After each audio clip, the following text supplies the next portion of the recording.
Welcome. This is a continuation of our discussion on leadership style. This is part 3 in a 4-part series. So if you've missed parts 1 and 2, go ahead and check those out after today's episode. This one is our discussion on democratic or participative style of leadership. It's a very interesting style and an interesting approach if you've never looked into it before or you've never done any research on it. If you've never been here before, welcome. I'm Jody Haar, Leadership and Management Coach. This is Velocity Leadership.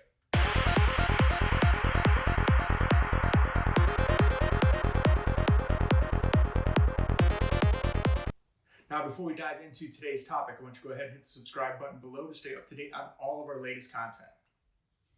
Now, there are a ton of different views on leadership and leadership styles. These are the tactics and the approaches that I found to be the most effective in my 20 years of leadership and leadership development. So, with there being multiple different philosophies about leadership style, who should do it, what teams it works well for, there are literally hundreds of different views on every single style. Just do a Google search, look up any books, or do a YouTube video search, and you're going to see a lot of different opinions on how these styles work and the different philosophies each one of those individuals have about these styles. Personally, I find that a mixture of all styles works really well, and learning and understanding about each one of those styles is really important to any leader that's trying to develop themselves and improve their performance. Recommendations here for you as a leader: be flexible. There's going to be many different approaches that you should and can learn. Be able and be willing to shift and pivot as things change within your team, the dynamics of your organization or the company that you're working with, because you don't want to be stuck on one way of doing things. You need to be fluid in your approach and the way that you're approaching your team, because things change quickly and you need to be able to change your style depending upon what situations arise. So as I mentioned, this is part 3 of 4. And 4 leadership styles that we talk about are your authoritative or transactional, which was part 1. Part 2 was our servant leadership. Part 3 is democratic or participative. And then number 4 is our transactional or coach. And that's going to be our next episode, so don't miss that one. I like to keep things simple in my approach. I found that the easiest way to explain something is in simple terms, and it helps reduce confusion for those that I'm working with. And it also makes it easy for me to explain what it is that we're trying to accomplish. So keeping things as simple and straightforward as possible has always worked well for me. It helps to uncomplicate the complicated. Today we're going to talk about the participative or democratic style. This one's not quite as popular to talk about as, say, the servant leadership, because servant leadership sounds so sexy and it's such a thing to talk about right now. And it's a very different approach. It's not quite the same as your transformational coach or your authoritative. It's a very different style, and it's a good style for everybody to learn. So here's the definition that I found for democratic leadership: and letting people participate in the decision-making process. This type of leadership can be seen in a wide range of contexts, from businesses to schools to government. So what does that mean in simple terms? Like I said, I'm simple. I like to keep things as straightforward as possible. To me, it means allowing the team to help determine the approach to achieve the desired outcome, whatever that outcome or that final goal is for your team, allowing them to help make that decision to come up with the best solution. What's the role of the leader in this type of style, in the democratic style of leadership? They need to promote collaboration, sharing of ideas amongst the team. They have to communicate the needs. What is your goal as a team? What is it you're trying to accomplish? You need to clearly communicate those needs to everybody so they understand what kind of solution you're trying to come up with. Keep the team engaged, making sure that everybody on the team is participating in whatever the discussion is, so you come up with the best solutions and you get all of their input. Facilitate the decision-making process. This is important because you can see these discussions with everybody having input kind of go down a rabbit hole where you're talking about something that doesn't have anything to do with what the solution is, and it's not going to be applicable. So you need to facilitate those conversations to drive it in the right direction so that you keep everybody on the same path, working towards the same goal. And then you have to build a consensus. The entire process is, as the leader, you have to build consensus amongst the group that you're working with so that everybody agrees that, hey, this is the best approach to move forward. Who does this work well for? You have to have a senior team. They have to be highly skilled. They have to really know what they're doing. They don't need somebody in the leadership role telling them what to do every day. What they need is somebody to help facilitate the conversation so they can come up with a good solution, and then they'll act on whatever that solution is. Another group would be your high-level managers. Your senior executive managers are really going to do well with this, director level, because they're going to be responsible for the implementation of whatever the end solution is. So they have to be engaged and involved with what the decision-making process is, so that when they deliver it, they're completely bought into, hey, this is the decision that we've decided to come to as a team, and they're going to implement it with their teams of leaders below them. The team has to be highly engaged. You have to have people on all sides that are willing to contribute. You can't have people that are just sitting off and just listening and not really participating. And then you have to have all individuals participate. Like I said, it's really important for the engagement side of it. So they have to be willing to participate to come up with that good end result or that good solution. And each one of their ideas is valuable. Who does this absolutely not work for, and who would I just stay away from? Your frontline or entry-level teams. If it's a group of new team members that are just trying to figure out how they fit in the organization, what their day-to-day activities are, they don't know enough to really help come up with a global solution or a large-scale solution. So I just stay away from them. They need more of that authoritative or direct, hey, this is what you need to do, so that they can go be successful in that, learn those skills, and then they can help contribute later. A group of new managers, or if you are a new manager, you're probably going to struggle with this if you're a new manager trying to be a democratic leader, because you're trying to figure where you fit in and how you're supposed to do your job. So trying to build consensus and facilitate large groups, you're going to struggle with. So I would not try this right away as a new leader. And if you're running a team of new leaders, again, they need more direction because they're trying to figure out where they fit in and how they're supposed to just manage their team and get through the basics. So they're not quite skilled enough to really participate in coming up with the solution for larger problems. And you can sprinkle some of this in and get some input from them, but in the end, if you're running a team of leaders that are fairly new, you're going to have to help and drive more of the decision making than having them participate in the overall decision making process. And then the last ones that I would stay away from is groups or teams that have very strict rules in place. If it's a manufacturing organization, something that you have to build widgets, it's probably not for them because they have a very structured process in place where they have to do a specific thing in a specific order. So you can use the democratic process to help possibly change the process that they're doing at some point to make it more efficient. But for the team that's actually building whatever the widget is or that has that structure, it's probably not going to be a very effective process for that group. So personally, I've seen this style multiple times over the years, and to be honest, I've struggled with it because my personality is I like to move fast. I like to make quick decisions, take as much information as I have right now and act on it so that we keep the momentum going and we're moving in the direction that we need to get to.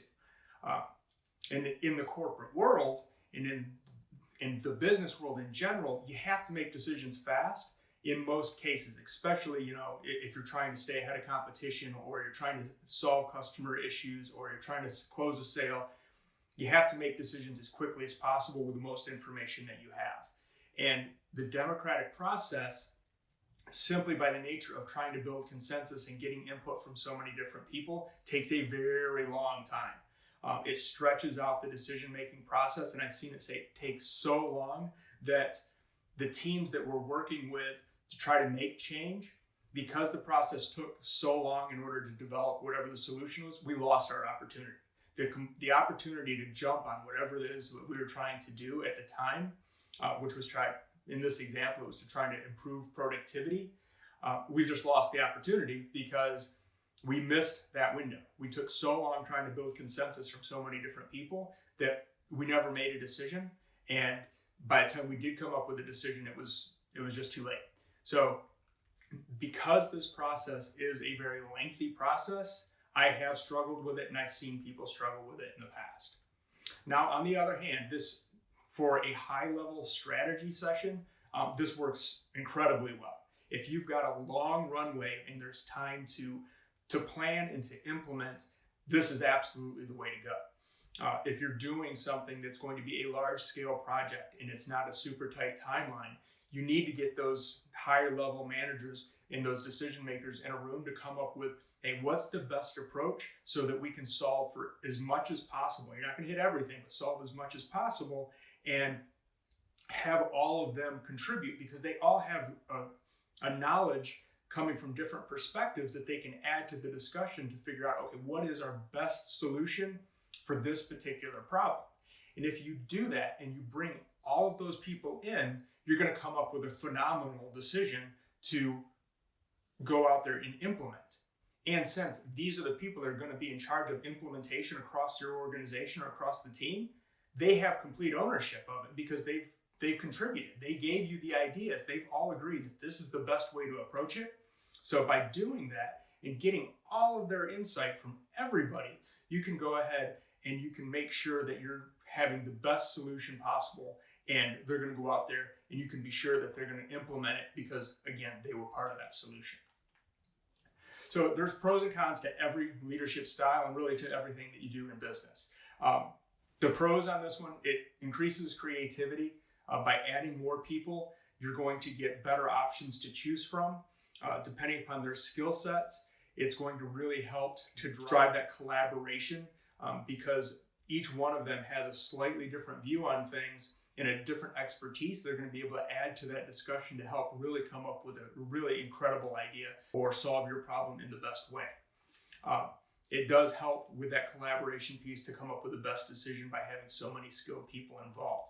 The engagement's much higher with this style simply because they all feel like they have skin in the game. They all have contributed to coming up with a solution, so they're engaged and they buy into the process of, hey, this is what we agreed on, so we're going to go ahead and we're going to do it, and they own that process. It also does help drive higher productivity for a lot of the same reasons.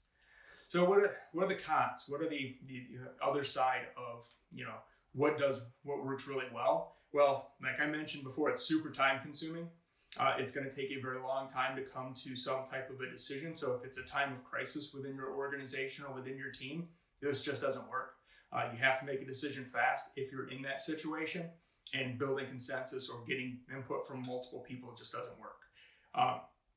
You have to have the expertise required. The people on the team have to be experts. It only works with really highly skilled teams. Again, if you try to work with low skilled teams, you're really going to struggle with this one. So don't even try it. I would add in pieces of it here and there, but I would not go complete democratic with a low skilled team.